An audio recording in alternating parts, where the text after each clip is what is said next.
You know, it's been a very active week. Bring us up to speed with how yours has been. Yeah, thank Fred. A lot of issues have happened. First of all, we start with the people of Tanzania in a big way. It's a big issue. We see how it's unfolding. We need to speak it out, but also our deep condolences and apologies to the people of West Pokot because of the deaths. I mean, I was there when Sorai Dam broke its banks, so I know the kind of pain of looking for people who are buried under the Labo and all that. So our sympathies with them. And of course, also in my home county, Kehoto, water crisis. The Lake Naivasha literally breaking its banks and moving to it over 600 acres with over 20,000 people. Right now, over 4,000 people are still underwater, literally living on water with hippos, with blackouts and all that. Quite a crisis. Unfortunately, we cannot seem to agree between us and government whether it's a national disaster. That's very sad.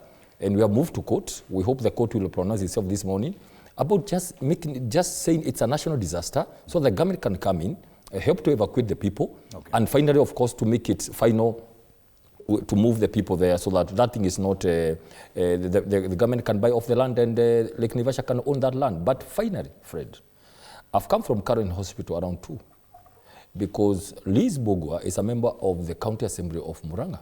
She is a member for Kenyana Ward. Liz Mbugua is an aspirant for Women Rep. She's a deputy majority leader. She was attacked last evening. She was in her ward. She was attacked by a team. They identified themselves. They said, we have been sent by a certain leader who is one of the elected leaders of Murang'a County, who is her opponent in 2027.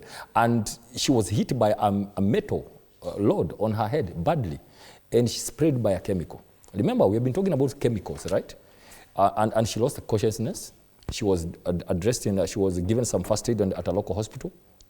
And then I met her by the time she was arriving at Karen Hospital. Of course, vomiting, in pain, or nausea, dizziness.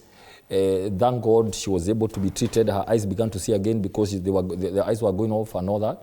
And I left her being stable. We are going to check her this morning. We want to condemn such kind of acts, Fred. We cannot go that direction. Let me tell you, we cannot agree to issues on violence on the basis of political competition. We have to mature up. And I'm calling all the people, as a party, we want to condemn this, and as a Kenyan. We want to say that people there are people who feel they're in power. They can do anything because they're in power. But they know that there are people who are more powerful. Just recently, they were more powerful than them. And people, please check out those people who have violence, people who are sending goons, because we have to call them out and condemn these kind of acts. We hope we wish her quick recovery. Very unfortunate incident there of political violence, and we do hope that she will get better. But Asuncion, how has your week been? I know it's been a while before you were here.